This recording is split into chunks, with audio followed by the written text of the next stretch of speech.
United. Here we go after long negotiation, club to club. Normal United been able to reach an agreement with Brentford and sign Brian Beumo, one more addition for Ruben Amorim's squad after Matteo. Take me Brian Beumo to Manchester United. Here we go after long negotiation, club to club between Brentford. More than 3 weeks, Normal United been able to reach an agreement with Brentford and sign Brian Beumo, one more addition for Ruben Amorim's squad after Matteo. Beumo already agreed on personal terms a long time ago. Take me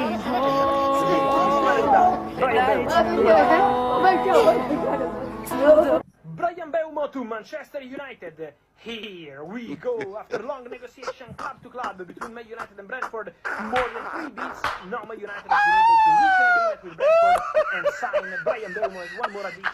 Brian Beumo to Manchester United.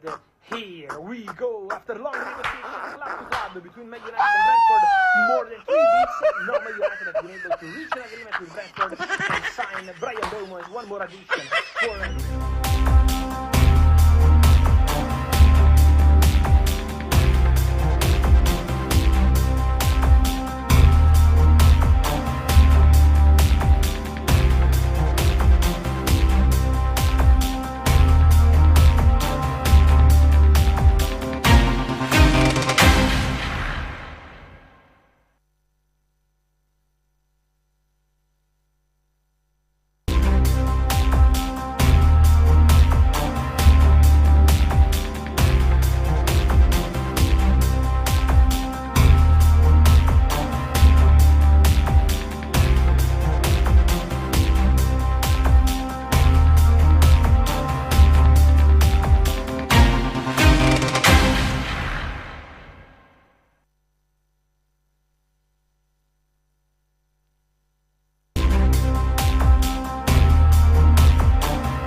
Hello, welcome to another exciting edition of Sports World on ABC News Ghana with me, James OHENBA MCKEOWN. It's that time of the day where we dissect, digest, and delve deep into sporting issues in Ghana and around the world. Well, today the show is very, very packed. We'll be doing some major transfers, but then we'll be focusing on Tottenham Hotspur. Remember, Mohamed Kudus has joined the club, but we'll also be looking at other transfers they've done and also what their new manager Thomas Frank brings to the table. Then we'll focus more on other transfers. Just look at this. Victor Gyökeres is coming to Arsenal. Yes, we have our man now. And the Premier League teams, watch out for us. And yet, I can see EUGENE SOTTIE laughing here, but we will definitely come to that one. But then when we come to Ghana, because the Black Queens, unfortunately, were not able to qualify to the finals of the Women Africa Cup of Nations. We were beaten by Morocco by 4-2.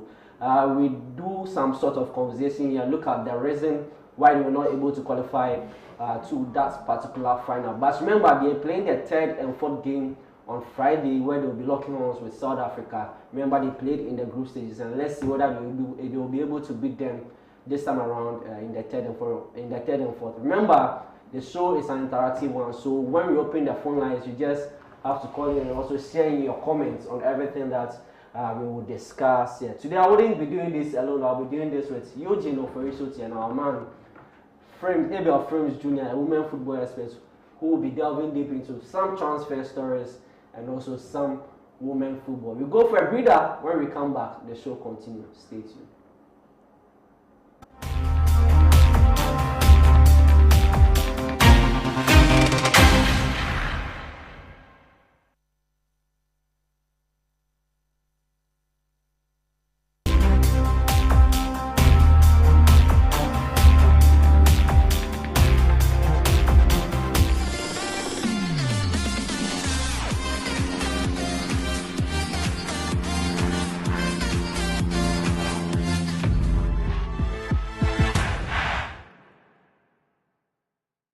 Every day is packed with its own surprises.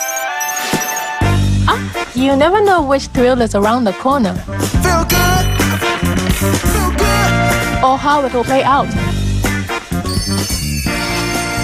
There's a sense of excitement. Did our plane just stop? Another cash out. That adds a little magic to my everyday. Feels like a party tonight.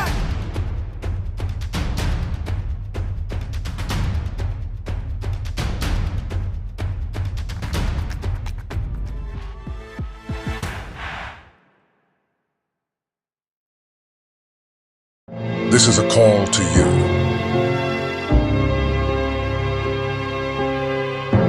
The dreamers. The ones that see no boundaries. Dreamers take a chance. The explorers that chart their own path. Unlock the vibes, connect the energy. The ones that dare to challenge the status quo. Get connected, feel the When others try to think outside the box, you wonder, what box? catch the wave, enjoy the ride. To the architects of their journeys. Every connection is an opportunity to explore every experience. This is your call to adventure. Your journey begins here. Be bold, be daring, be free. Connecting passions, connecting dreams, connecting ambitions. Telecel, connecting energies. Hey, so mommy, who is going to do my day jollof? Oh, Kwame. You know our secret, right? Yeah. Efia. Yes, me. I've got it. Now add your Gino jollof mix. The perfect blend of tomatoes, pepper, and fine herbs and spices to ensure a consistent taste every time. And there you have it, your original Ghana jollof. Jollof so good. Jollof so cold, tasty, yeah.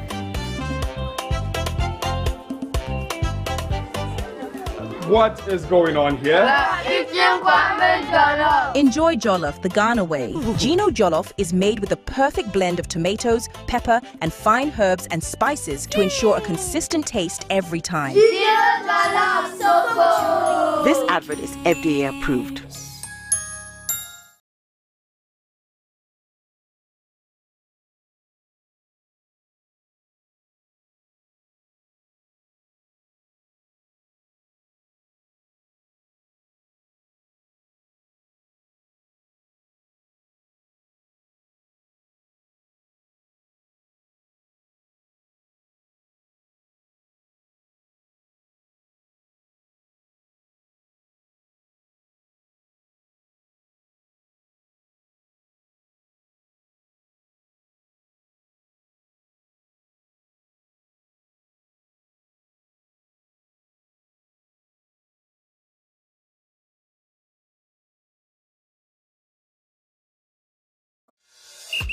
Playing for your country, easy.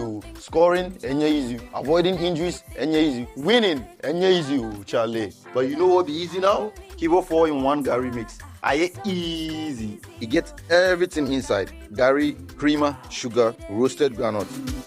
Just add water, then sharp my soakings make ready. Taste and energy, made easy. As I be street footballer, Gary at the top. Now we attend Star Boy. Still Gary at the top. I travel go abroad. Kivo Gary at the top. Kivo Gary, he the bio. I'm a match winner, but the real champion is Kivo 4-in-1 Gary mix. Champion taste. This advert is FDA approved.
Connecting energies.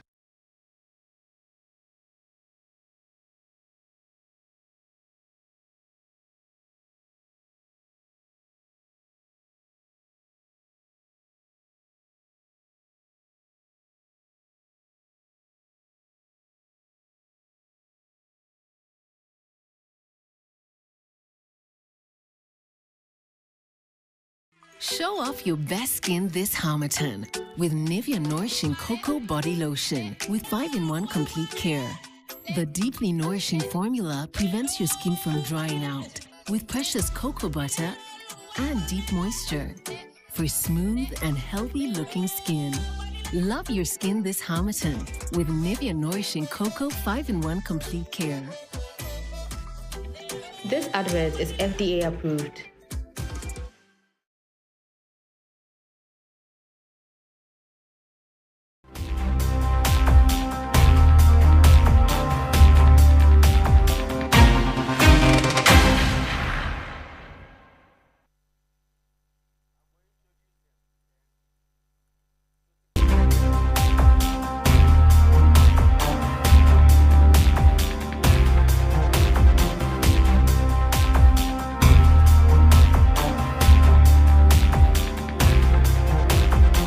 Welcome back from the breeder. You're still watching Sports World on ABC News Ghana with me, James OHENBA. Can remember this show is brought to you by Betway Ghana. It says Betway more. Today I'll not be doing the show alone. We have another guest on the show. So let me start from EUGENE OFORI SOTTIE. EUGENE, welcome to the show. Oh, thank you very much. It's been, we celebrated our 1-week anniversary on Sunday. Our 1-week anniversary of conquering the world. And no, I didn't ask you to explain. I only said welcome. Oh, no, I have to let you know what's happening here. So officially our 1 week, we've done that. Next week will be 2 weeks. So we're doing that until the first 1 month ends, and then we'll end it there. Okay, we'll have okay. Full stop. Yeah. Today we have our man Abel Frames Jr. on the show. Abel, welcome to Sports World. Thank you. It's always a pleasure to all right. Oh, sorry. So my team won the trophy in Europe. Did your team also win the trophy in Europe? Yes, of course. We did. Okay, so let's ask your mate. Ask now. It's time for Talking Point today, and today we have an interesting guest on the show. Before we move to that particular guest, I'll leave it over for trophies. Sottie, take over. Well, thank you very much. Good evening, and thank you for joining us on this show. Welcome to Talking Points here on ABC Sports World. I am EUGENE OFORI. So to remember on Talking Points, every week we select a particular topic and dissect and have in-depth conversation on that. For this week, our focus will be on the transfer market in the English Premier League, and particularly we'll be heading to London, to North, where Tottenham Hotspur have done some acquisitions. They've acquired the services of Mohamed Kudus and other players. We're looking at the transfer business so far and the future and the prospect of Mohamed Kudus, the new coach Thomas Frank, and then other players. Well, for a lot of a bit of perspective, tonight we are privileged to be joined by Tottenham podcast. It's joining us all the way from Europe. Hello, sir. Good evening. Thank you for joining us on the program.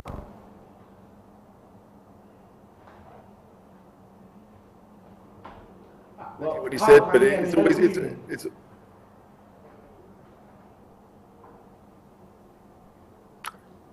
Hi, I didn't hear exactly what you said, but it is good to be on the show. Thank you for having me. I know you're talking about Mohamed Kudus. I can tell you that I am super excited that he's here at Tottenham Hotspur. We needed someone new to play on the right-hand side. I know that Brennan Johnson played there and scored a lot of goals for Tottenham last season, but I felt we needed someone who offered a little bit more than just goals, someone who could beat a man and cross the ball. And Kudus has shown at West Ham and also at Ajax before that he's capable of being the kind of player that we need. So I'm really excited to see him. We saw him briefly at Reading in the first pre-season game at the weekend, and we want to see more of him. Well, I'm so happy that you are happy with the performance of Kudus. I think the last time we spoke to you, it was before the Manchester United game. A lot has changed after that. I remember at the time, Ange Postecoglou was your manager then, and you were saying that even if you won the trophy, then you expected him to be sacked. A lot has happened. You ended up winning the trophy for the first time in 17 years, Then Ange is gone now. Now Thomas Frank is here. Kudus is here. As a fan of Spurs, how do you look at the future of the club and the prospects going for next season? Especially of how terrible last season ended. You were 17th, I think, on the league table. The only thing that saved you was winning a trophy in Europe, which has guaranteed you a place in next season's championship. Looking at your business so far and the restructure around the club, what do you make of your club's prospects next season? Next season is going to be difficult because we have to play the Champions League game. Those 8 games are obviously slightly more difficult than the Europa League games we had last season. And the squad is a little bit stronger, but not enough. Kudus is a great addition, as I said, but we've signed a Japanese centre-back who's very young. We've got the young Croatian centre-back called Luka Vuskovic, who looked very good in our first pre-season game, but at 18, it's still up in the air as to whether he's going to be good enough to really work in the Premier League. And we struggled last season by having those extra games. We focused on the Europa League and it worked in our favour. But I do think that we need a few more players, certainly in midfield. I think that's our weakest spot. And with Thomas Frank coming in, I mean, we can maybe expect to see a change in tactics, certainly a change in organisation within the team. But yeah, and we're going to miss Ange because a lot of Spurs fans loved him and the way that he managed the team. But we also knew that there were issues, and that as much as winning the Europa League is an amazing achievement and something that we're really happy happened, we also knew that there needed to be areas that should be addressed. And we hope that Thomas Frank will come in and do that. We saw at Brentford that he was capable of playing different formations for different teams. And Spurs do have a varied squad. We have a lot of players that could do jobs in certain areas. So it's not like he's going to struggle too much for players. But personally, I'd like to see a couple more midfielders brought in, ones that can maybe tackle the ball and give the team a bit more of a strong look. Let's look at the prospects of the team itself, especially the attacking lineup. Well, on the left wing, there's a player like Sonny, who is still around. We'll look in depth into Sonny's situation. Then up front, we've got Dominic Solanke and Richarlison. We've also got Brennan Johnson, Matty Stell, and other players. And now Kudus is also in the picture. In terms of attacking talent next season, is it looking promising in terms of goal contributions from all these players? I mean, I think Solanke will still be the main striker. We saw that with Ange last season. I would love to see Richarlison stay fit because I think that he really could offer something and maybe even become the main striker. We saw last season with Ange that when he was fit, he scored goals. So, yeah, as far as the central striker is concerned, we seem to be okay, I would say. But it's really up in the air as to who's going to play down the wings. I do think that Kudus will come in and be the first choice down the right-hand side. Kulusevski is out injured right now, which also gives him a chance to really show his worth. But with Kulusevski and I love Matisse Tell, I think that he's going to become a real star for Tottenham. But yeah, the question, I think you mentioned his name in what you said, but the question is what we're going to do with Son, because he's been at the club for 10 years now. He's been a great player for the team. He's a club legend, but there is a sense among Spurs fans and that maybe once we have finished our tour of the Far East, which we're going to start this weekend, once we finish that maybe Son will be moved on. I'm not sure I want that to be the case, but I just think that, yeah, it might be the perfect time to finish his Spurs career lifting the trophy in Bilbao. As I said, he really is a club legend. Almost every fan I know loves him. He's certainly the most popular player we've had in the last 10 to 15 years, and I include Harry Kane in that. Like, Son just captured everyone's attention. And it will be interesting to see that maybe he will move to a team back in Germany. He could even go back to Bayern Munich and play with Harry Kane again. I would like to see that. But that is the question. When do we ease Son out of the picture? Because as club captain, he's obviously very important, but he's not the future of Tottenham. And Matisse Tell, for example, is. And Wilson Odobert is. And Mikey Moore, even in a few years, will be the face of Spurs. So we do have players that can play there. But I'm excited to see the options that we have because, you know, Maddison is now in the team. Obviously, there were rumours that we were going after Morgan Gibbs-White. He's another fantastic attacking midfielder that would strengthen the squad, and that's what we need to do. Like, it's not just about finding players for the first team, but it's about making sure that if we lose a player to injury, that we have someone of similar quality and we have a system that fits them, and that we can continue to function as a team, because that seemed to be the issue last year. If our best players were out, we struggled, and I think that under Thomas Frank, we will find a situation where maybe we'll have a player, 2 or 3 players that are out, but we will still be a pretty good team. It'll be interesting to see how Tottenham Hotspur line up next season. But if you are still watching the show, remember that we are streaming live on YouTube as well at ABC News GH Sports. That's also our YouTube account there, so you could follow us on ABC News GH Sports for all our discussions and all our live content. Well, still with Harlow. If you're still with us, let's look at generally your transfer business, and let's look at your defense. You've spoken about the attacking options. Last season, Tottenham struggled because of injuries to the first team defenders. Destiny Udogie had his spell of injuries. Christian Romero had his share of injuries. At the point, even the goalkeeper Vicario had injuries, and so the goalkeeper Kinski was in the post at some point. And then you brought Kevin Danso in January, who's got Ghanaian heritage as well. And you still continue to struggle until you won the trophy. In terms of the transfer business in the defense, are you happy with that, or you think there's more of an improvement? You want 1 or 2 players to be brought? I think centre-backs we're probably set now with Van der Ven and Romero and Dragusin and Danso, and Ben Davies can play there, and Vuskovic and Takai. We've got a number of centre-backs that may well play a few minutes for Spurs this season. But I think in full-back areas, we're a bit light still. I know that Jed Spence can play both sides of defence, was probably better at left-back during last season, even though I think he is a right-back by trade. So I would like to see Spence and Porro be the right-backs, and I would like to see another left-back brought in. The biggest thing for Spurs defensively is that Thomas Frank will just make the whole team more secure. As much as Ange Postecoglou would say that defending was part of the game, you never got the impression that Spurs really focused on that part of the game. It was all about trying to outscore the opponent, and we weren't that good going forward, really. It always felt as if we were quite streaky. In some games we would score lots, and in other games we never looked like scoring. And I hope that Thomas Frank will make that defensive line more secure. It's one of the reasons that I want to see a more defensive midfielder come in, because I think that the team and the balance in the team needs that. So defensively, we're okay. We do have a lot of players. I saw that we loaned young Ashley Phillips out to Stoke today. So there's clearly a chance for some young defenders like Vuskovic to come in and maybe become an important player of the side. But as for Kevin Danso, right now I think he's probably next in line if Romero can't play. But there are rumours as to whether Romero is really focused on Spurs this season.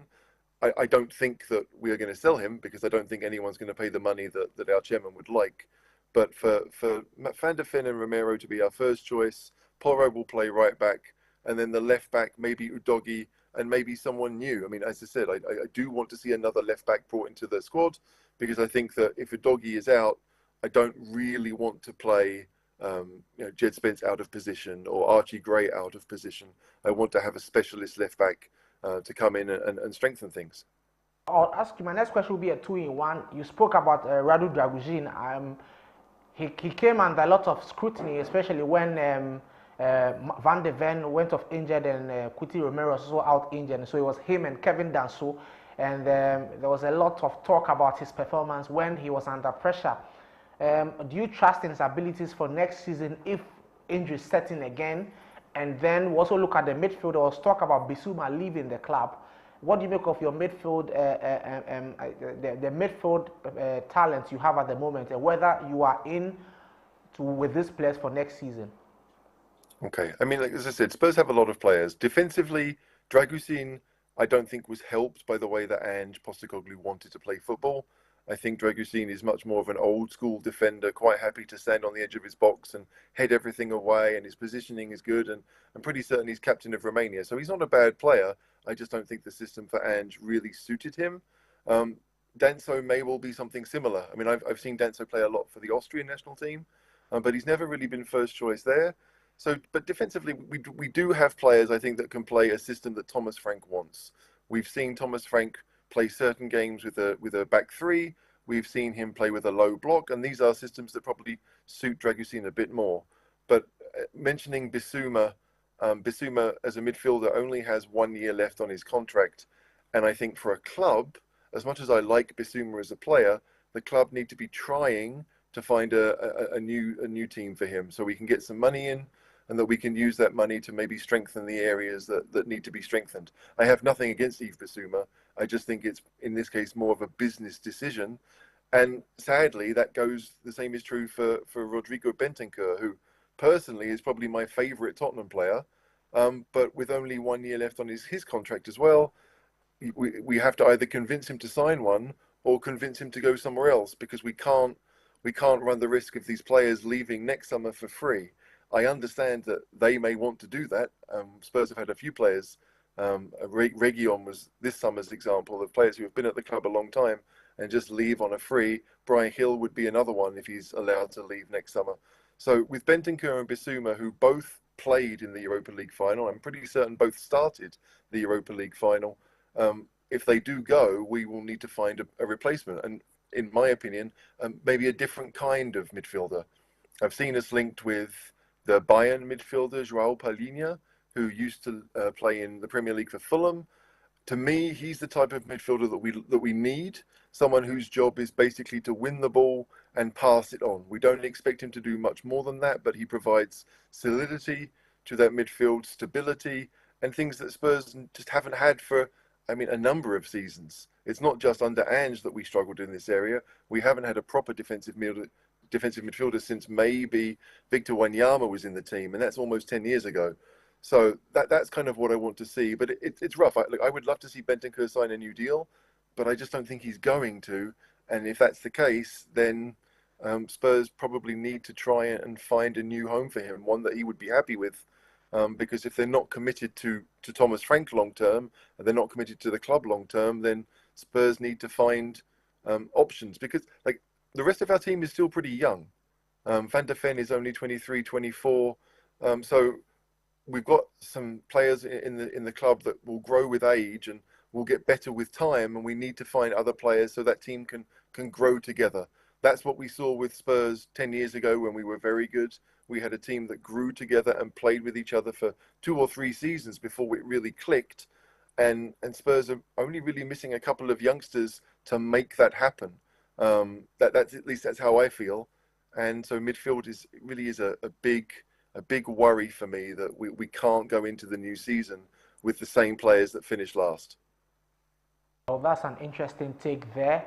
But still on that squad, let's look at overall, with all these players you have so far and the future for Spurs. What's your target for next season? What's your expectation of these players? Last season with your host of players, you ended up 17, just avoided relegation, ended up winning the Europa League. You've beefed up the squad with 2 key players, and a lot of your players are now back fit and ready to fight for the shirt again. What's your expectation of the Lily Whites next season in terms of top 6, top 4 expectations, Champions League expectations, winning any cup in England? I think my expectation always for Spurs is that we go and try to win every game. I recognise that we are not the best team in the world, and so that will be very difficult to do. But our first competitive game of the season is going to be against PSG in the UEFA Super Cup, and obviously PSG are a better team than Spurs. So how we approach that game will show me how how our season will go. I think if we try to limit PSG, if we try to do something similar to what Chelsea did, then it looks like we're going to show a game by game approach, which I think is what we need. There are some games that we will be expected to win, and hopefully we'll have the players to do that. But for expectations, I want, for the Champions League, I think we should definitely make the last 24 as it is. So we'll make it through past the group stage. That is an expectation. I think that when it comes to the league, a lot will depend on how Thomas Frank gets the players to function as a team, but certainly top half needs to be an expectation. I would love to see us battle for Europe, but there are lots of teams that are very good and capable, and this season might be a strange one because we have so many teams in England that are playing in the Champions League that Newcastle struggled the last time they were in the Champions League to maintain a league form. Obviously, Spurs struggled last season thanks to injuries. and we just don't know how things are going to go. But when you have a game every 3 days for about 4 or 5 months, which is what Spurs had last season, then the expectations depend on how well those players function when they are asked to play. I do think Spurs have some very, very good players, and I think we have let's say, the minerals of a very good team, but it will take time to get there. So if at the end of the season we're top 8 and we've made the last 16 of the Champions League, I think that is an improvement on what we've done. And the domestic cups, we have to try and win those. They are our best chances of trophies. I mean, pretty much every season they are, but certainly when we're in the Champions League, they definitely are. So we can't use it as a chance to play some kids. To me, that really needs to be a focus, that we're going to have a number of players who may not be in the Champions League squad, but they will be in the Premier League squad and they will be available for domestic cups. And so those are the games that they get the chance to play. I think Thomas Frank has had a pretty deep squad at Brentford before. Like, you never really knew what his best team was. You understood that maybe 7 or 8 of them were going to play if they could, but there was a few chopping and changing. And Spurs, we might see more of that. We're going to have to find 11s that function, and maybe that means that Brennan Johnson will play more in some games and he won't play with Kudus, but who plays best with Brennan Johnson? Who plays best with Mohamed Kudus? Can we find partnerships within the squad that we have that elevate the first 11 to be maybe something better than the quality that these players have? Because to me, the best teams, they elevate each other. They're full of good players, but when they play with each other, they make them better. And Spurs have struggled to do that for a couple of years now. We've relied a lot on individual quality, whether it was Harry Kane or Heung-min Son. But for the team to function, that has to be the goal for Thomas Frank. He has to find players that work well together, that understand each other's games, because when we do that, then I think we do have the chance of making a very good team. Well, just before we go, let's look at Fabio Paratici, the Italian technical director. When he came to the club, he immediately was hit with a ban for issues with his management of Italian teams. What do you make of his time now? Do you think Spurs will re-engage him on a new contract? Look, I definitely think that we'll probably be employing him in some form. He's not going to have the same role that he had before, because Johan Lange has been doing that for the last year and a half, I think. And obviously Lange is a very good friend of Thomas Frank. So those two are pretty set. But if there are players in Serie A that we don't know too much about, then Fabio Paratici will be the one to help us find those players. And obviously the strength of the Premier League financially means that we can, in many cases, go to Serie A and take players. I mean, we've seen Brighton do it this season. They brought in a young centre-back from Italian football, and Spurs can do the same. So if Paratici has contacts that can help us, then I'm sure that we'll use those. But I don't know if he's ever going to be a full-time employee of Spurs again. Thank you very much, Hello Globetrotter, who is the host of Lads Tottenham podcast. But well, before we go, one last question, 10 seconds. Which team is the best team in the world? Oh, that's a tough one. It's either Liverpool or PSG to me. I think it has to be PSG because they're the Champions League winners. I know Chelsea beat them, but no one really cares about the Club World Cup. So therefore, I would say PSG still are. But of course, when we play them on August the 13th in Udine, ask me again, and if Spurs have won, I'm going to say Spurs are the best team in the world. That's how football works. That's how banter works. But if I take my Spurs hat off for a second, it's got to be PSG. I'm not going to banter you, so I only thank you. Thank you very much for your time, and thank you for your in-depth analysis and extensive knowledge and coverage of Tottenham Hotspur. We hope to speak to you when the season is up and running, and hope that Mohamed Kudus and Kevin Danso will have a very good season next season. Thank you very much. Hello, Globetrotter. Thank you very much. Have a good night. Well, thank you too. Well, that was Hello Globetrotter there. He's the host of Last is Tottenham podcast. We had an extensive discussion on Mohamed Kudus and his new team. We also had a discussion on Thomas Frank and then the transfer business of Spurs so far, and what the expectations from the fans are for the club next season. No, so this is the point. Once he's a Spurs fan. I don't expect him to say Chelsea are the best team in the world. So that's fine, though. But well, there's another Spurs fan here. I also ask him his opinion. Which team is the best team in the world? Best team in the world. Obviously, I would side with my fellow here. No, you see that? Yes, you were able to beat PSG, but come on, like you take nothing away from them. We can give you credit for winning that tournament. That's quite friendly kind of. No, but you see, this is my point.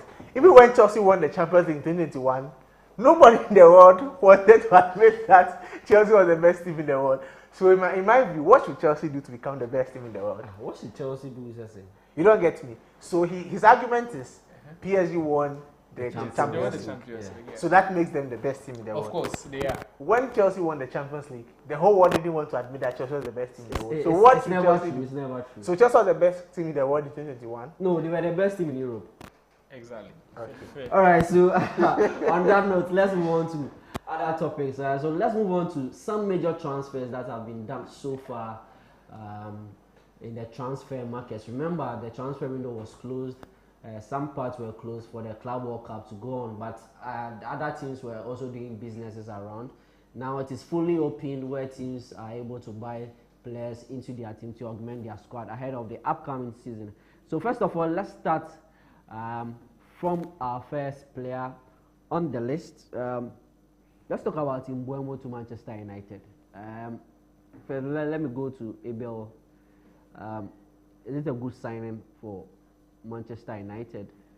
Well, if you look at Brian Mbeumo, you know his experience in the Premier League, of course. And you look at the attackers up front of Man United, he's obviously a good fit for the manager. And one thing that you can rely on is ability to use his left foot. You know, Cunha will be at the other side. He'll be doing the cutting. Brian Mbeumo will be at the right side to be cutting. And it's a good. You look at the numbers that he's got for a club like Brentford, who are not a side that attack so well under Thomas Frank. They were keen on getting a result, so they were not particularly about attacking, but at least together with Wesa, they were able to get smashing match goals for Brentford. And so coming to Manchester United, of course, you pick him any day over Zegzi, you pick him any day over what's the other guy? Yeah, over Højlund. The name nearly. Rasmus. Yes, Rasmus. You know what we mentioned that he gives you the kind of Haaland kind of. But so Ube Shemunu. Haaland. Low budget Haaland. Come on, like you see, this one is just like a Gilbert Firmino at House of Folk. You see, that's the kind of vibe. How many goals did he score for the team? All right. So Manchester United fans, if you are watching the show, I know like some of you are against Rasmus Højlund, but at a point in time, he was the one saving you in some of the Europa League games that got you to the final, but then you were beaten by Tottenham Hotspur. So just saying, when we open the phone, I just call and have your say on that particular deal between Manchester United and Brian Mbeumo. We can also have other comments. Let's move on to another interesting player on our list, and it is Marcus Rashford. And it has been confirmed today that Rashford has joined FC Barcelona on loan. He wasn't the first choice, obviously, for them, but then he gets to play in the Spanish Liga. Let me pick the thoughts of Sottie on this particular one. Well, so I think it's a period of redemption. It offers him a last chance of redemption to play at a big club from a player who was being chased by Paris Saint-Germain about 2-3 seasons ago with big money at the time, to a point where he couldn't get any club than Aston Villa, which was, even though it was good, was an ambitious project with Unai Emery, to now getting one last chance with Barcelona. I think it's a club that, because of financial issues, they cannot get their first target or second target. I think their first target was Nico Williams, Luis Diaz at a point, who also is who has interest from Bayern Munich, I think. And so I think at the point, Rashford was the only player who was easily available, because United had made it clear that they didn't need his services anymore, and so I think it made it very easy for Barcelona.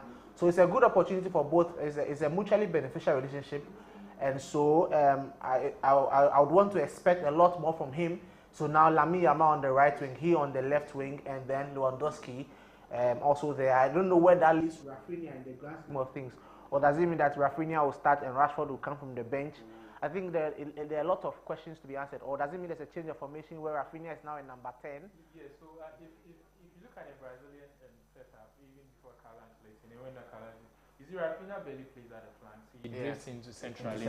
Okay. I think that is where Rafinha will be, so that Marcus Rashford can get there to play at the level. Because there was no way if they had Nico, he was going to be on the bench. Obviously, maybe. But how would he fare in that position? When was the last time he played as a number 10? Talking about Rafinha. Well, he plays as a number 10 for the Brazilian national team. Okay. But in Barcelona, it's more like a free role. He has that chance. You know, Lamine doesn't come into those places. He's the one. So where does that leave Pedri? Exactly. So then Pedri becomes the number 8 now. So it means they might have to change formation. So the whole system at FC Barcelona might change. If Rashford is going to be a starter. Of course. Okay. So they may want to go with De Jong and then Pedri, so that to allow Rashford and then Rafinha pick on the shoulders of Lewandowski. And of course, we give the little boy risky to actually have that kind of freedom to do what he wants to do and what he does with the ball. All right, so let's move on to another interesting transfer that's happened. I think about a week ago, it was confirmed today. Hugo Ekitike, is that how they are? Ekitike, but FC Liverpool have their man. Yeah. We all knew that it was going to be Alexander Isak from Newcastle United, but then since that Ancelot had other plans to bring in new players in there. Let me come to Abel on this particular one. Were you surprised that Liverpool were going after Hugo? Yeah, for me, I think that, like, on a personal, I think that Isak is a better striker. First of all, again, the change of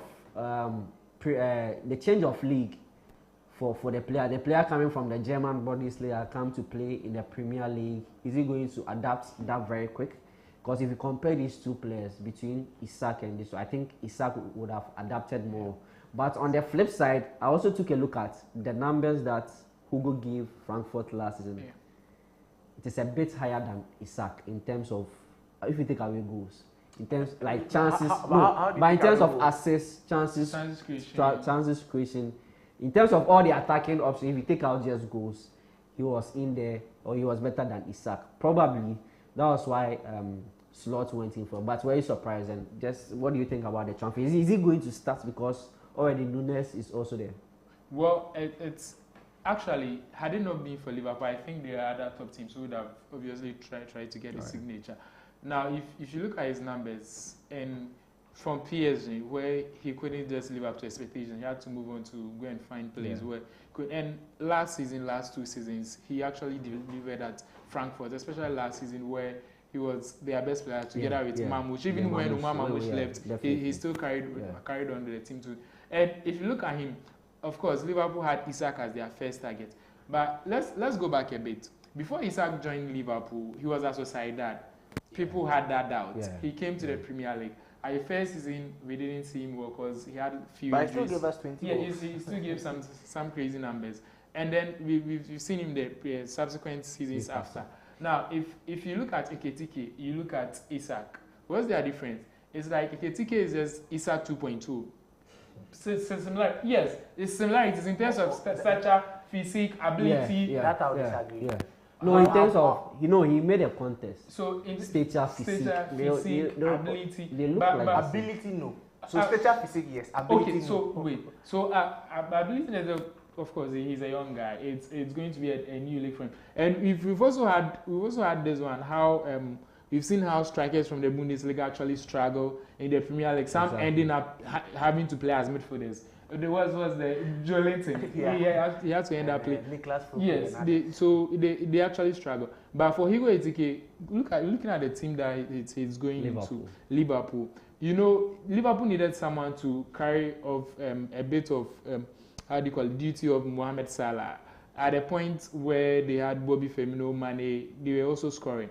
But since they left, Salah, Gakpo, Nunes, Luis Diaz, even though they scored, it didn't that worked out as compared to the numbers that Salah gave. So I think getting Hugo Ekitike, he's definitely going to start and he's going to deliver. I trust in abilities. Like I said, if you don't get Isak and then you get Ekitike, you are getting, he's just, let's say, like 15% less of Isak. Come on, he'll deliver. That's an interest. But so you want to say something? So no, I'm saying last season when Mamouche left, I took time to watch a few of their games. Because there's also a Ghanaian interest. Ansgar Knauf also there, and then Michi Batshuayi, a former Chelsea player. So I watched a couple of their games. Ekitike is not bad. He's very brilliant. His reading of the game, he's moved into good spaces, but his finishing is sometimes where I have an issue. But all in all, I'll give you like a 70% of a good player. And so I think this is where he will need to step up. And the kind of players already at Liverpool is where I struggle with. Because there's already Cody Gakpo. I don't know, he's guaranteed Gakpo is staying. Salah is already staying. So now the difference is whether Diaz will leave or Nunes will leave. Jota is no more. Jota is no more. So and Florian Wirtz is already in the picture as well. Now we don't know. Obviously, Gakpo, Diaz, and Nunes, both of them will not go. One would leave and one will have to stay. Now, if that happens, where does it leave Ekitike? Does it mean he strikes? I don't know. I think it's too big a chance for Ekitike to strike for Liverpool. A team defending their title. Okay, exactly. So there's it. You know, if you look at the additions to Liverpool, obviously they are going to tweak their whole system they used last season. Now, McAllister might drop to, he already plays as number 8, but he may have to drop to play number 6 for Gravenberch to be doing that kind of. So when does that leave Szoboszlai? So, you see? Really? Because out of those attacking players, definitely Slots will have to sacrifice some. Some of them will start from the bench, and then as the season moves on, and then maybe the cup games and other things. But there's is definitely going to start. Wade is going to start. You don't pay that amount and put such a player on the bench. But well, I don't have much faith in him, especially because he was a replacement for Kai Havertz. And seeing how Kai Havertz ended up in the Premier League, I'm not too sure how this will end. And so there are a lot of ifs and buts with these signings and how Liverpool will. But you know, I think that there's one thing we should look at: how these German clubs. You look at Leverkusen, you look at Frankfurt, how they're able to make money out of the players that they produce. Just about 60 million spent on about 4 players. And Frankfurt have rigged about 260 something million pounds. Yeah, so Kolomoueni, Omar Mamouche, there is now Ekitike as well. If you go at the point in time they were churning out Andre Silva. Yes. Was the guy who flopped at Madrid? Jovic. So and then if you come to Leverkusen, Kai Havertz. Now they bring another new person. Of course. Maybe Boniface or maybe there is another one Niger guy be there. Nathan Taylor. He was from Southampton. So let's see how that really goes for Liverpool in the upcoming season. Remember, the season starts next month, and the first game of the season, Arsenal versus Manchester United. Talking about Arsenal. You know what time, Charlie? Ask me the question. Okay, so for the last 4 or 5 years, you've had a stable team, a stable manager who is under no pressure, but you've always ended up being second, even when the whole world believed in you. You have to bring that. No. Okay. So I'm the one setting the question. I will say I will give the precedent, and then you answer my question. So your manager was back again this year. He spent almost £1 billion pounds. Charlie, go straight to the question. He has been giving money again. He started to buy Noni Madueke as his first signing of the season. And then the second signing is now Victor Gyökeres, who fought with Sporting tooth and nail to get this deal done. It seems he loves the Gunners and the north side of London. What do you make of his acquisition? And does it solve your striking problems? And does that mean that with Gyökeres, you're winning the league now? One question after that. So I'll load you all, then you answer. Okay. Before I answer. Charlie, cameraman, pick me. It's when the premium tiers. I wish you could record this moment. When he starts fluffing his lines, we'll replay this. You see, Manchester United were after him. Yeah. PSG at a point. Tottenham were after Mbeumo. Doesn't mean it. You've asked me the question. Let me finish. Manchester United were after. I'll say Charlie. And my person record relegation. So your class now. The likes of PSG and other teams. He wants to be second every time. So the point is, when you have a club of the stature of Arsenal, a team that have gone unbeaten for a full season, 38 games unbeaten. The only team that has a golden trophy when it comes to the APL. But you'll be second. And if you look at a project, if you look at what you are building on, but like honestly, I think that this is the final. This is the signing that will determine whether Arteta will stay or not. Because because which other player do you need again? For the past 5 seasons, when the team you came to meet, you've sacked all of them. Leno. You see, I'm not looking at that. I'm looking at you. Leno. You've sacked Leno. Yeah. They are players with Papastopoulos, Kolasinac, Mustafi. Now, he has done a good job, changed the face of Arsenal. He came, he won the FA Cup. He has finished second, 3 on the row. Yes. Now, the argument last season was Arsenal didn't have a striker. We did have some strikers, but then Gabriel Jesus, due to injury, at a point in time, it was Kai Havertz who was the makeshift. At a point in time, exactly, he also got injured. Now we have to be shifting the system to suit other players to be scoring goals. Yes, where we are scoring from the midfield, Odegaard could score, Thomas Partey could score, Saka could score, Martinelli could score, are ready to score. But we didn't have a striker because there are some games, the chances that we were creating, we needed a proper striker to score. Now the transfer window open. You said Partey is going, he's left. You went to bring in Norgard. You brought in Norgard, you brought in Zubimendi, you brought in Kepa, you brought in Noni Madueke as a replacement for Saka in case he gets injured. Now we have Gyökeres. Arteta.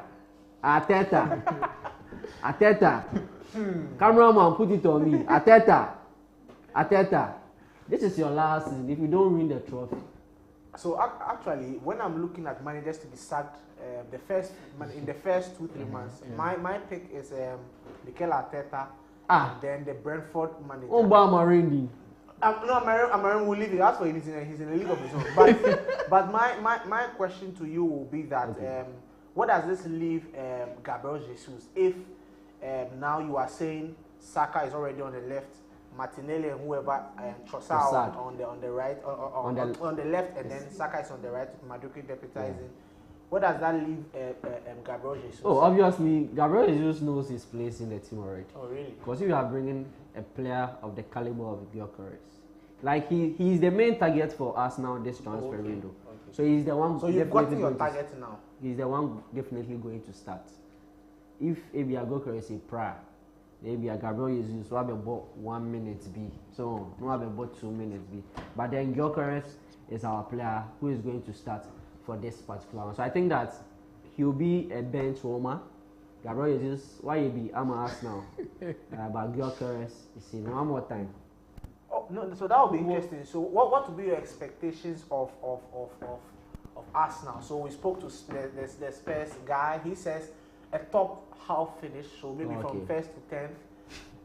What's your expectation of Arsenal? Are you winning any trophy? I don't sit in board meetings with the Arsenal board. No, so I don't know their target. No, as a fan of the club. Okay. Yeah. Have you listened to the interview by Thierry?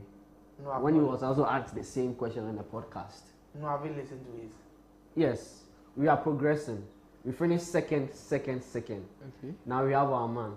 You just want me to say Arsenal are winning the Premier League. That's the answer you want. Of course, I cannot give you an answer. It's a simple question. Okay, honest answer. Yeah. It wouldn't be easy. Top 3 finish, maybe. Pep Guardiola will still want to take this trophy from Liverpool. Liverpool themselves would want to defend this particular. So already we are seeing a top 2 race between Liverpool and it will be a top 3. So Liverpool, City, Arsenal. Yes. Okay, so where does that leave a team like Chelsea and maybe Newcastle?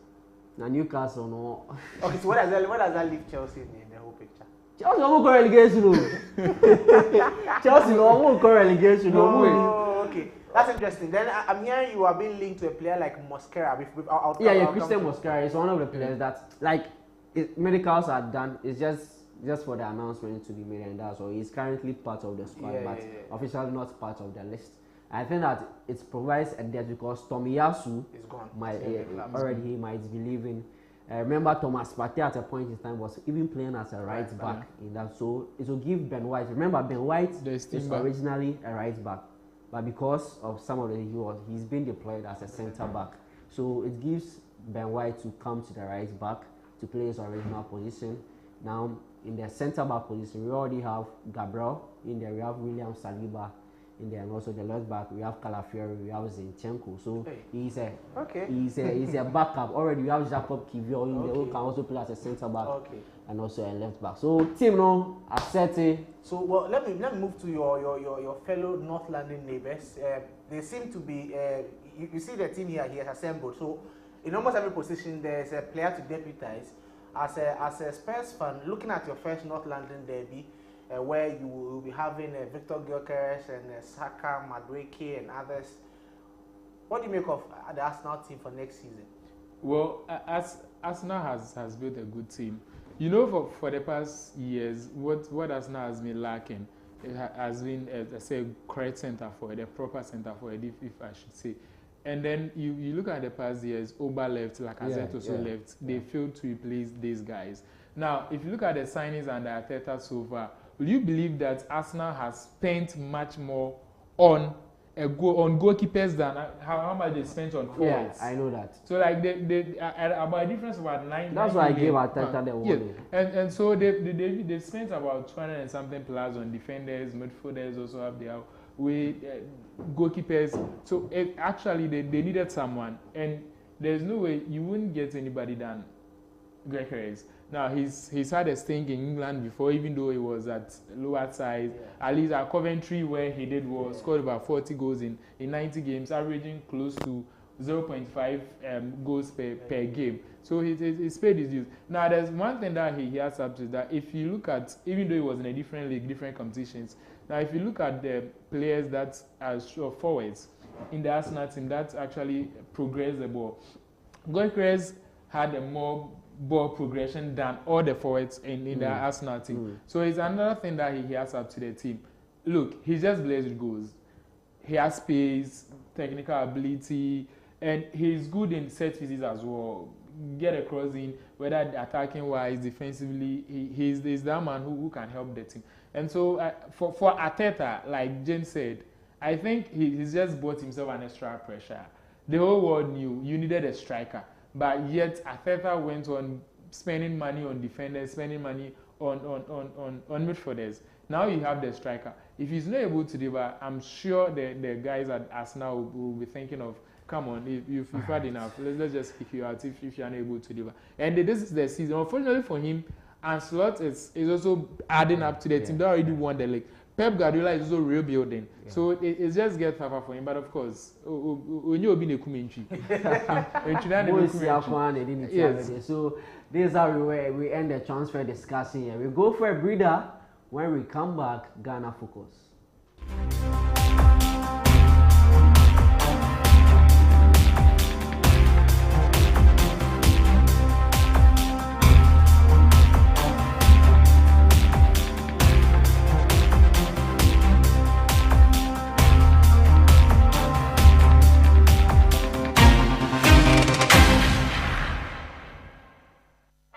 Every day is packed with its own surprises.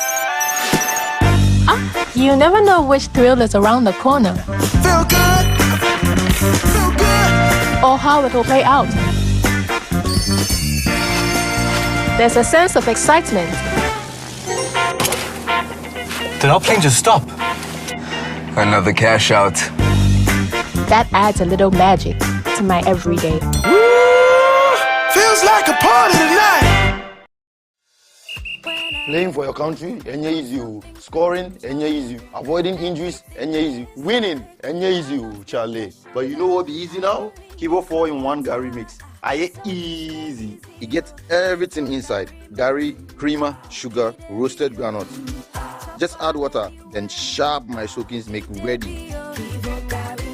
Taste and energy, make easy.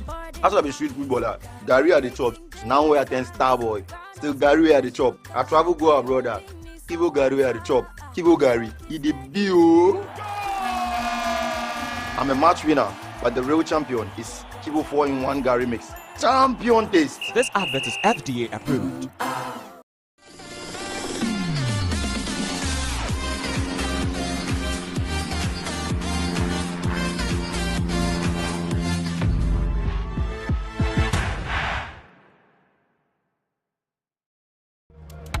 Mini Ojo from the connection man. Yo pe bia me so too. Come. Mate, patch up the shop so kanka. Pukawi. See what kiosk number 22. That's all your brajo. Oh, that's so too. So yes. Mommy, me show unya so well. Hello. Me show uko boats. See what last stop. That's all your Sister Rose. Hold up. Sister Rose, me say no customer be. So to no mommy. Also, you can show spot. See what's cool. Boys, me, nyanya walk up. You killer. Bro, I dare fall from 6 p.m. Shut. Let's so too.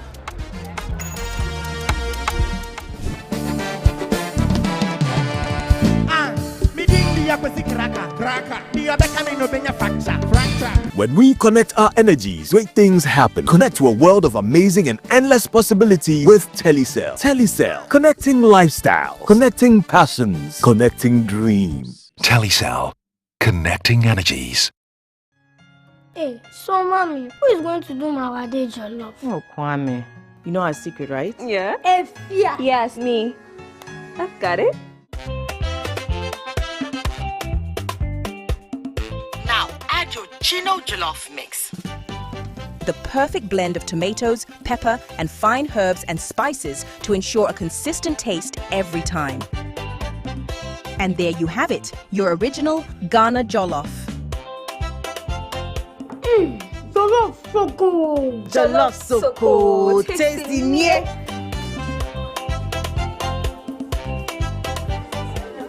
What is going on here? Enjoy jollof the Ghana way. Gino jollof is made with the perfect blend of tomatoes, pepper, and fine herbs and spices to ensure a consistent taste every time. This advert is FDA approved.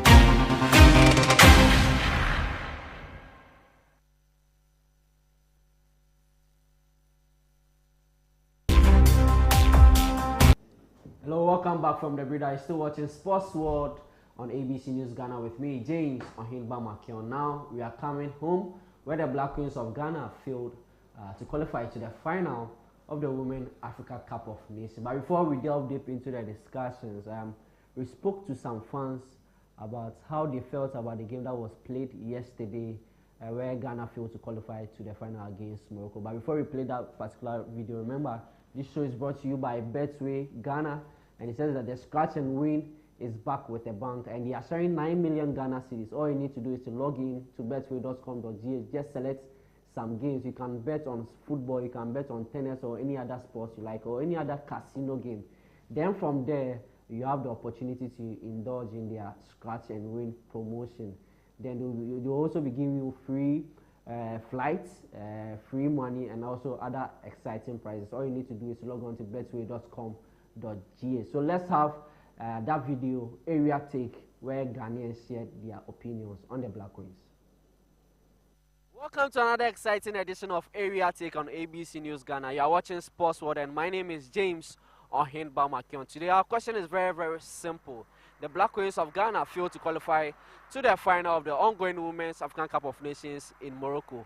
We are asking Ghanaians how they feel about the situation. Do they think that the Black Queens did their best to qualify to the next round? So come with me as we ask some football fans about this particular game. But remember, this particular segment is brought to you by Betway. Betway is saying that they are giving away 9 million Ghana cedis. So all you have to do is just log on to betway.com.gh, then bet on any sports or any casino. Follow me. What's the name? I'm the new star, and I am a raga. And the moment my shadow. New star, my baby MT, Mummy, crime, hey, Yabo. As a fool for an abo, yet the abo, as a fool for an abo, so baby, shake your body. I go show you money, baby. Game no name we by starting no. First half no more ball, my show. Now, second half on the by there, middle man who so senior man who so. So it's now kind first half near share Bako, second half no Betty, and then I'll share a Morocco for the take. Now, I chill on yet. How much you say, Nanya, now, anyone so the boy and more. I'm going to find or quite no idea to her. You know, it's every Ghanaian's, you know, expectation to see the, you know, ladies qualify. But since they couldn't, you know, it's very sad.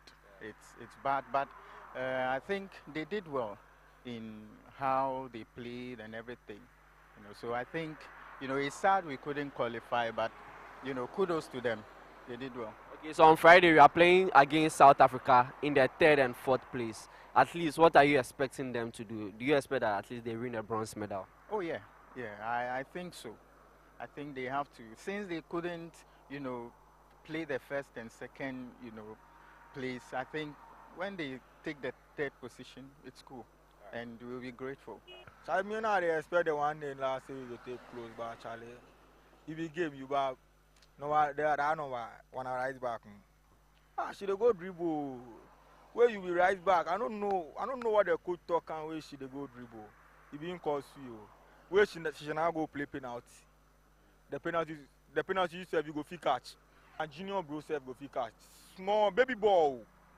Charlie, that thing pay me. What they bought me crab is say we lose money. So we invest for top. You buy the team, the Black Queens, they were willing to give their all, but the motivation from the leaders or from the officials who has to like give them motivation in terms of the good facilities, good maybe for payment, maybe I can't tell. And all the time they keep saying you are playing for your mother Ghana. Fine, you are playing for your mother Ghana. It's like very disappointing, but it's normal. It happens in football, so. It's normal. I'll take it like that. Their next game against South Africa in their 3rd place and 4th game. At least, what are you expecting in that particular one? Good luck to win. Can you give me a prediction? Maybe 2-1 to be fair. Yeah. 2-1 to Ghana. Yeah, to be fair. Ghana people they didn't try. They disappoint Ghana. By the one player score, they create chances, but they didn't score. They have more chances, but they didn't score. That's why Ghana didn't qualify them. Okay, so what about the penalty shootouts? Penalty shootout. By penalty shootout, Ghana players, they disappoint Ghana. They didn't try.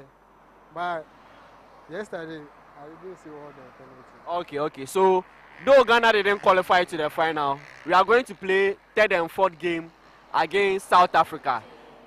In that particular game, what are you expecting the Queens to do right? But they want to do some assignment with the mistake they do. They want to do some correction. Yeah. So if you think that if they do it, they can qualify to, or they can win a bronze medal. They can win the third position. Well, as a Ghanaian, I was really sad. You know, I wish that the next time they will do well. Okay, so the next time they play against South Africa in the semi-finals, in the 3rd and 4th place in that particular tournament, what are you expecting from them? Well, I'm expecting 2 goals against South Africa. It was kind of sad in the first place because, you know, the guys team, they're not really promising. They didn't make it anywhere in the AFCON, so I was thinking maybe the females might kind of like go and win something. They've tried their best. They managed to reach the semi-finals. So it was a little sad, but, you know, they've done well, yeah. All right, so they played their next game against South Africa in the 3rd and 4th place. What are you expecting in that game? Probably their hopes might be down because probably they lost to the semi-finals, but all I'll say is probably they'll kill it. Yeah, they'll kill it. I would just encourage them to go and do their best. So you heard some Ghanaian fans sharing their thoughts on the game that happened yesterday between the Black Queens of Ghana and also the national women's team of Morocco. Ghana didn't qualify to the next round. They are disappointed, of course, but a lot of them are optimistic that Ghana will beat South Africa in the third place game that will be played on Friday. Others also think that the leaders of the country need to do more to help these ladies play more when they get to the international competition. So my name is James OFORI, and this has been Area Take. We did this as Labadi. Catch you in the next episode. So that was Area Take, where some Ghanaian fans shared their thoughts on the Black Queens game that was played yesterday. Remember, they will be playing this Friday in the third and fourth game, but I still have here my guest for the show who will help us discuss more on the issues, how we're not able to qualify to the next round of the competition. Abel, a disappointing one. Yeah, it's quite disappointing, but quite expected as well. In fact, from the whole start of the tournament, many, like I don't know about you, but many of us didn't expect the Queens to go this far. Yeah. Especially at the back of what we experienced the 5 months to the tournament. Nora having to leave, bringing in a new coach and Kim Lars, the TikTok man with his tattoo, coming in to take over from Nora. Yes, take over from Nora. Played some friendlies. In one thing that was very consistent was that most of these friendlies we conceded, except that 1-0 win we had over Senegal in one of the friendlies. It was so going into the tournament, I had my doubts, and in the first game against South Africa, it was very clear. One thing that was very clear was that he didn't know the girls that much. Even though he had spent some time with them, you talk about player positioning where he put some of the players. Now, if you are to mention names, you pick a left back in Anastasia. Yes, made her to play as a left-sided centre back. Well, in the formation that he presented to carve itself seemed like a 3-back. But look, if you watch the game, you can't really see the whole 3-back formation. It was just like, okay, this is what I'm. Like they say, yes, maybe trying to confuse the enemies, and of course, like it worked out. But hey, it's tournament. You can't ride on luck for a longer period of time in tournament. You see, at the point you have to show your tactical prowess, and in the first game it didn't. Now in the second game, there was against Mali. Yeah, against Mali, we scored first, they equalized once again. Now, since if you even had the tournament, you run back to December 2023, and we've kept about just a single clean sheet prior to the tournament. We started the tournament, we conceded against South Africa, we conceded against Mali. Against Tanzania, we conceded. It was only Algeria that we managed to go goalless and then win on penalties. And so it was always that we were going, that was expected. But there's still some kind of hope to you look at certain players. Grace Asantua, Jennifer Kujo. Now, if you were the subsequent games that Jennifer Kujo played, you could actually tell how we missed her in the first game against South Africa. She was serving for a suspension for the Paris Olympic Games qualifier when she picked up the card, and so you could tell how we missed it. Now, she came in the second game against Mali, played so well, ended with an MVP. And then in the subsequent game, now there were some individuals that you could pick. Chantel Boy, oh my! In fact, like I even have to give her a standing ovation. Like if it's was, let me just clap for her. Like she did so well. Now the Chantel Boy her clap. Look, you see when people say it's hype, it was just hype. It's not hype. She actually delivered. Like she delivered. She played very well. For someone playing their first major tournament, and there was one thing about the Ghanaian team, about 20 of the players has never played in any competitive AFCON before, because we missed out on the last edition. And so having someone, and she played the kind of Ghanaian in Edinburgh. She wasn't doing that kind of dadaba thing we used to see from some of these girls that came in. She played well. She has caught a sheet. Don't go there. Stop shaking the thing. Don't go there. So you see, she did well. And then, but you see, one other thing for someone like her who at the end of the season, weren't able to agree on terms with the club. She qualified the club, London Lioness City, to the WSL. They couldn't agree on come to an agreement on terms of contract, so she had to exit. So for someone like her, it's a good exhibition for her to actually get a new club. Then there's also the other white lady in Josephine Osebunsu, who was playing out of place. She's actually a forward, but had to play the left back, and she did so. Now at the centre back too, we had Susie Dia, and then Portia. In the first game, they looked a bit jittery. They didn't live up to expectations. But the subsequent games, especially the games against Algeria, that block, she made like 2 consecutive blocks that could have actually made another story out of the games. But look, they did so well. And then you come into attack. This is where I had my problem. Doris Boudua is just one of the tournaments for her to forget. She just wasn't the Doris Boudua that we knew. Evelyn Bedu, maybe you can give a pardon because she was mainly to the large part played out of position. The coach had to use her at the flanks where they didn't just sit. But if you look at the last game, getting to the latter part of the last game against Morocco, where we actually lost, you could feel her presence in the game when she had to move back centrally to play. Another talking point in there, aside that, was our inability to convert the numerous set pieces that we have. The game against Algeria, look, I counted. We had as many about 5 different players on set piece duties. Wow. I'm like, God, do they practice at all? No, but you see, you can't have set pieces and then Portia is playing, Comfort is playing, and Doris Bedu at the point is playing. Come on, like you don't do that. You have to be consistent and then practice. Set pieces, come on. The game against Morocco. How did we score a goal? From set pieces. Yes, it was a cross. Josephine headed. The ball came back. Stella had to just a tap in. So if you're able to practice these set pieces, come on, it gives you an addition in terms of what you're able to actually provide. So it's been a good run. Maybe to buy Kemla some time. Yeah, all right. But if look, my honest opinion about him is that what I've seen so far, I doubt him tactically. But yes, tactically I doubt it. Maybe like I said, he doesn't know he didn't get ample time to prepare the girl. He doesn't know the girls too well. In fact, he was actually lucky or fortunate to actually have enough games to play, unlike Nora, who had lesser games to play. But of course, he still needed time. But I think another mistake from the FA was who actually assisted him. And I look, I'm not picking on Madam Anita Redu. She herself barely knows the girls that much.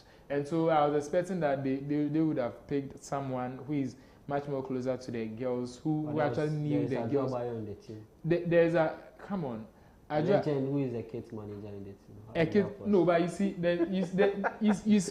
there's a difference from having someone, a legend as a kid man.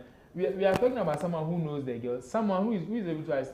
If you watch the tournament, we saw who was the coach talking to, a fellow white man who has not been unveiled to us, but we did. So you see, and even Kemlas himself, who came earlier than him, your budget creating him girls. How much more you that's just joined? So you see that this were some of the lapses in the team. But going forward, if my honest opinion about him, he's not up there tactically. Right. But if we are going to maintain him, then we should be making use of these international windows. Get in a good friendlies for him to play. If not, per my conversation that I know is that Desiree Ellis of South Africa has been out of contract since 2023. She's just there because she loves the team. She loves what she's doing. I'm not saying anything, no, but it's just a free information that I'm putting out there. That Desiree Ellis has been out of contract since 2023. By still. Yeah, but she's still with us because she loves the work. She loves out the of team. free will. Yes, out of free will. But can we pay her? Oh, but we are paying these two white men. So at least Nora, but you weren't able to pay Nora. How much just look at the pedigree of the South African where she has been to. Of course, it's always about negotiation. We are able to pay Nora, and today is it. So let me tell you.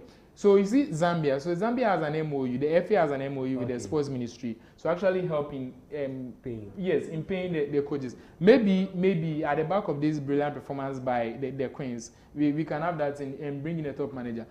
Even Cote d'Ivoire, when we played a friendly match with them, you saw how we struggled. We were like, oh, it's just Cote d'Ivoire. I couldn't beat them. They have a women's Champions League winner, a former coach of Olympic millionaire there. So it tells you that our neighboring countries, those that we think that they were just people with the teams that we could bully, or walk over, they are actually developing. Now you look at the American team, their former PSG, Paris Saint-Germain female coach is the one coaching them. Now you look at Zambia, of course, after playing us in the qualifiers, they saw that, so they had to just quickly take it out. And so if you also want to develop that, and look, if you don't do your things well, you see, you are not going to get high profile matches. And one of the reasons why Nora left. Because you are not even able to get me friendly matches. I'm not even also getting invited for friendly matches. Now, you look at South Africa. South Africa, Zambia, and Nigeria, the top three on the continent in terms of national teams. Now, they've played USA, they've played England, between them, they've played Portugal, they've played Denmark. Interesting. So, that was just in friendlies, so it wasn't even the World Cup or even the Olympic Games, just friendlies. Gone were the days where we used to get invited to play Japan, the 13-1, 7-1, for 5-0. At the point in time, they scored us. Was it 12? Yes, 12. Because we're there. So we're getting these friendlies from some of these nations. But look, we've lost our pedigree. But you see, one thing under Kate's administration is that you can't take that away from them. Is that women's football is actually on the rise again. We are not yet there. Like I always say, we are not yet there. But you can't take it away from them. In the kind of investment that they are bringing into the women's football, which I think that more and more is needed. And I think the FA has to seek support from the sports ministry. Of course, Honorable Kofi Adams, at the back of this, we would wish that you come and then there's more investment in women's football. And look, if you're able to do that, next year there is another WAFCON, which would qualify us to the 2027 World Cup in Brazil. Had there been a World Cup next year, we would have sealed. But of course, we need the next WAFCON to actually get in the top 4 again. And if you don't do our things well, we saw Tunisia. You saw Tanzania. They fielded in most of U17 and U20 players. And look at the performance they gave. You saw Mali. You saw Senegal. So if you don't do our things well, then we should be counting ourselves out. Of course, we may miss the next World Cup in 2027 in Brazil. So I expect that we build on this to develop and then we go. But for came last. Look, GFA, please. If you want to keep him. But please, make sure you get him games. Make sure you make use of the international women's break for friendlies. Let's make use of it. But if not, I'll support it. All right. So, Sottie, I would like you to touch on the finals. Nigeria, Morocco. Who do you think is winning? Briefly. Oh, I think Nigeria will beat Morocco good. It was even the Black Queens who were not convincing from the beginning of the tournament. If they held this Moroccan team and just a momentary lapse of concentration is what led Morocco to win this game, then I think that Nigeria are going to have a field day away from home and they will beat Morocco good. And I should predict at least a 3-0 win from the Nigerians. So I don't think Morocco stand any chance whatsoever of even scoring a goal this final. So I predict a Nigeria. Can you beat South Africa? Because in the group stage they beat us. Well, so the days what I'm thinking Desiree might do, and she did it right after the game against Ghana. Now she gave rest to some of her key players that started against Ghana, and then played in some of her bench warmers. And that's something with the South African team. They will be participating in high-profile friendlies and be participating in tournaments. So they have equally good squad. So I'm thinking that if Desiree Ellis should actually decide to do us a favor by, I'm just being honest, by putting some of the players at the bench, I'm quite sure we'll be able to get the win against South Africa. But then, of course, I think it will be time for Ghana to actually consider that as a good revenge. Okay. We have to redeem ourselves. There's a medal at stake. Yes, there's a medal. Right. But aside the medal, come on, we can't get beaten like twice. Well. There's money. Already they've raised about $300,000 for getting to the semi-finals. So if you're able to get this, come on, there's Kudi, and then it's about at least. But I see a little on the final. It's like Sottie said, an easy win for Fala for Nigeria. See, this Nigerian team, since 2022, since July 2022, they've not lost to any African opposition. Like Africa team, they are sure more than. And who are they playing? Morocco. Morocco that even struggled against these Black Queens. Come on. It's just be easy for them to actually. So, you heard our guest, he said the Black Queens did well, but preparation also hampered their performance in the African Cup of Nations. And he's also saying that if you have to keep Kim Lasbioke, let's give him more games to have ample time with these ladies so that we can do more. Sottie thinks that Nigeria will win the tournament, so does Abel also think. Let's move on to the next segment. Over to you, Sottie. Well, so from Ghana Focus, we're heading to Celebrity Pick. It's a segment where we speak to popular people you know on sporting issues. For this week, we spoke to a Chelsea fan and a Ghanaian hip-life musician. His name is Donzi Chaka. We spoke to him on Chelsea's win and what he expects of Chelsea next season. So enjoy this week's Celebrity Pick with Donzi the musician. For many of you that don't know, he's a Chelsea fan, and so today a lot of our conversations will be about Chelsea. Remember that Chelsea just won the FIFA Club World Cup over the weekend. Donzi, thank you for joining me on the show today. Thank you. Chelsea just beat Paris Saint-Germain by 3-0 over the weekend in the Club World Cup final. Do you expect that magnitude of a win? No, if I say I was expecting that, but I knew we were going to win. But that's the match, I wasn't sure about that. And I never expected that. But I knew we were going to win back. Well, let's talk about Obama. Yeah. What a player. What do you think about his season so far? Obama is a fantastic player. You know, in the EPL, he wasn't really having it. You know, but I know he's a very good player when he has to play deliver. So for him, he's a special player. Don't look at him and say, yo, this and no, don't see him like that. But as a Chelsea fan, what was that thing that drew you to support Chelsea? Well, those days when I used to watch sports highlights, I used to like Hasselbank when he strikes. You mean like Hasselbank? Yeah, like I used to like him a lot. So I always wanted to see him score, like during the highlights. So that's what made me fall in love with Chelsea. Means you talked to Chelsea for about 20 years. Yeah. Hasselbank was around 2003, 2004. Yes. I love Chelsea. I don't know. Even when I was a kid, when they lose, I feel bad. I feel happy. So I love Chelsea. Let's look at Enzo Maresca now. This is first season. He has won the Conference League, and then he plays for Vinicius to play the Champions League season, and then he has won the FIFA Club World Cup.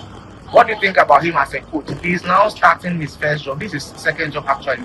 What do you think about his future as a coach? Well, Enzo Maresca is practically a friend, and you know, as a coach of his caliber, you always want to win the game, or you always go for the win. So looking at that, I knew he was going to do well and deliver, and he's doing just as I was expecting. So I mean, going forward, I believe that he will still do, because he actually studies the opponent and plays them square. Yes, he's very good, so I believe that he will do well. Well, when he first he plays for, he's won the Conference League. What should be the target for next season? Well, it's obvious. We are going to win the Champions League as well. And win any cup that's ahead of us. Anything at all. We are scoring everybody. We don't care who is going to be there. We just do it. Speaking about other clubs, let's look at your friend, United United. We are doing some business so far. They've only signed a few, one or two players. What do you make of United's last season? And what do you think about Kofi's team next season? You and I know Man United has courage to be now, but they've never accepted. These people, even when they are losing by 7 goals, they will still say, "Oh, we go here, we go here." That's how they are. you know, people are signing good players and they are so happy. So, I mean, we want to help them. If they want Jackson, we can just give it to them. Oh, will you give Jackson Oh, to for them? free. Oh, for free. Not like okay, then we have enough players. If they want Jackson, we should just come for them. And then Charlie, so for the father now, their team is on. And they have to accept it. They have to know that we are the world champions. And they have to, I mean, give us that maximum respect. And we all do. Apart from me, which other Ghanaian athletes do you know that support Chelsea? That's from here for football. I don't know. I know there are a couple of them, but I don't know. I haven't been. Okay, who's your favorite Chelsea player at the moment? Vela. Where's your favorite player? I love that guy. I thought you mentioned Obama. No. Vela. He's very serious. He's like, he doesn't joke. He's always serious, going hard. And I know that when he can't, like, he doesn't joke. Yeah. So I knew that with Vela being there, everywhere is still so where are Vela? Oh yeah. Obama or James Madison? Obama or Obama. Hey! Obama or Lamiyama? Obama. Hey, okay. If you had a chance to have a dinner with a Ghanaian player, who would that be? Ghanaian player? Oh. Okay, let's do first of all pass. Good present. If you had a chance to meet a Ghanaian player, first of all pass a Ghanaian player. Ghanaian player. That would be okay, let's do present. Okay, so present. So, well, that was Celebrity Pick with Donzi, the Chelsea fan. Well, he's got some big news for us. He says, well, we could give Nicholas Jackson on loan to Manchester United. He says, well, for next season, Chelsea's win the Champions League and any other trophy at hand. So, well, from Donzi's camp, we are expecting a lot of good news from the Blues. Remember, he also put out some music there, I think Problem featuring Famille. You should stream that song on all his digital streaming platforms. Watch the video on YouTube as well and get him some revenue and make sure that Ghana music goes up there. But before we go, remember that it's time for the Betway Oddboard segment where we provide you with a code where all you need to do is to bet and then share that with your friends, fans, and followers, and then you earn 4% off their wager. So we share the code for you for this week. It's 21B80304. 21B80304. For the last time, 21B80304. So, well, that's the Betway code for you. Midland versus Hibernian FC, Astana versus Zimbru Chisinau, Anderlecht, which has Majida Shimero there, against BK Hacken, Sporting Braga of Portugal will be playing against Lefsi Sofia, Sparta Prague against FK Aktoboe, and AZ Akma, which has Ibrahim Sadiq against Eve Tampere. So, well, the code is 21B80304 there. So that's the code for Betway Oddboard. Well, after Betway Oddboard, before we go, let's open the phone line. Let's hear some fans speak to us on their various thoughts on the show. First of all, we spoke about Kudusi's transfer and his first game so far at Spurs. We looked at the transfer business of Spurs as well. So you could call us and share your thoughts. Arsenal have gotten their man, Victor Gyökeres. Liverpool have gotten Hugo Ekitike. Barcelona has gotten Marcus Rashford. So you could call us and share your thoughts on whichever player you think will excel, whatever you made of our show. For example, you could also talk about the Black Queens as well, failing to reach the finals of the WAFCON, but set up a date against South Africa for the third place playoff. So we are expecting a few calls on the show. And so as we wait, I would still give you the code for tonight, 21B80304. Well, do you have our first caller on the line? Well, we'll still continue there. So the code 21B80304. So for today's show, we spoke to Hello Globetrotter, first of all on Spurs, which has Ghanaian players, Mohamed Kudus himself, and a Ghanaian of an Austrian of Ghanaian heritage, Kevin Danso, in that team. We look at the potential of the team, their transfer business, and expectations for the club and their new manager, Thomas Frank. Then we did some transfer stories. Marcus Rashford heading to Barcelona, Hugo Ekitike leaving Frankfurt to Liverpool. Victor Gyökeres almost signing for Arsenal, and as well as other issues. Well, we've got our first caller. Hello, sir. Good evening. Welcome to the program. Good evening. Your name or where you're calling from? Festus Anyabo. Sorry? Festus Anyabo. Festus. Well, please, where are you calling us from, Festus? I'm calling from Tema. Tema. So, Festus, your thoughts on our show today? Yeah, I like your show. I like your show. Well, which team do you support? If you hear my voice, you can see that I'm a Real Madrid fan. You're a Real Madrid fan. So I have something to tell the Arsenal man over there. Oh, okay. We are listening. Yeah, hello, Festus. Yeah. Yeah, you said you have a message for Arsenal fans. Yeah, all the signing they are doing is for second position. So they should stop having and jubilating. Oh, so you are saying all Arsenal signings are for second position.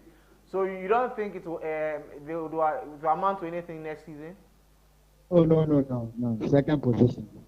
That's interesting. Is it out of pains for your defeat last season at the Bernabeu? Yes. Oh, it's not about that, but Arteta has proven that he can manage the Arsenal team. Oh. And he needs to be sacked. He needs to be sacked? Yes. Is he your team? Oh, that's interesting.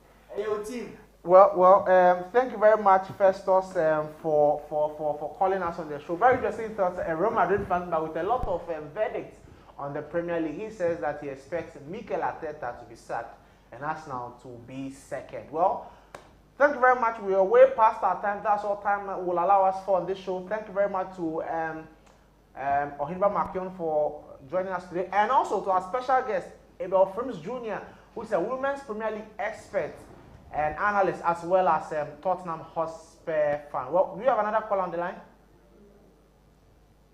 Hello, good evening. Oh, unfortunately, the call has dropped. But thank you very much for your time. Good evening. Before you go, let's give out the shout outs to the guys at the back. Shout out to Romeo, shout out to Prince, shout out to Francis, Stepper the creator, shout out to Finger, Eric, shout out to Collins, shout out to Sammy everyone. the Slugger. Yeah, Sammy, Charlie. Shout out to everyone. Thank you very much for Francis. Shout out to Francis. Well, I've mentioned Francis already. No, they said he has another name, Method Man. Okay, shout out to the Method Man. Shout out to Abna as well for staying up and waiting for us. We thank you very much. Enjoy the rest of our program. Remember that tomorrow, ABC in the morning comes your way with Abna Mante. Well, for now, it's a wrap. Bye-bye.